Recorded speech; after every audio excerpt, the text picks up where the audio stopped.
This is a little sketch, and it's all about Trinidad, and I'll probably call it Trinidad Dreaming or something, but it's with feather, so you've got all the birds, the exotic plants, frangipani.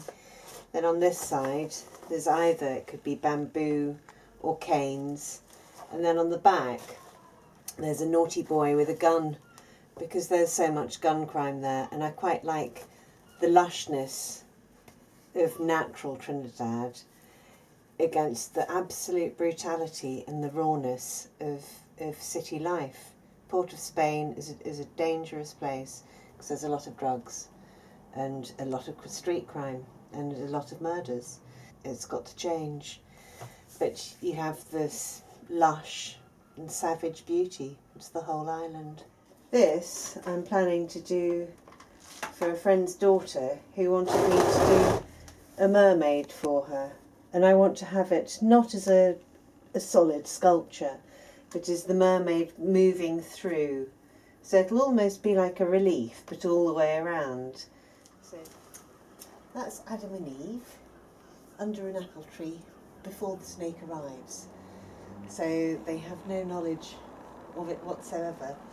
And in fact, it's just creeping up the back of the tree. So you can see the snake just coming, but they're just in innocence and having a kiss and a cuddle under the tree. It's carved out of tufa, which is volcanic ash. It's from Orvieto, where my parents used to live, and brought back with them these tufa blocks that they build houses with. They're like kind of original breeze blocks. It's like the natural form of that. But it's actually really nice to carve because you can't really get that much detail in, and so you don't worry about individual toes or about the surface, those great big lumps that fall out, but it gives you a kind of freedom that you don't get precious with it, and you just get your ideas. These are really, it's ideal for sketching because you don't really think of sketching in stone, but this allows you to. It's like, it's as quick as working in clay. So you can just, it's just for working out ideas really. But also it's quite a kind of free stone, so it's light and you can have an awful lot that overhangs. There's no weight in it. Thank God for volcanoes, which sounds terrible if you're living underneath one. But it creates this, which is, a fantastic building material.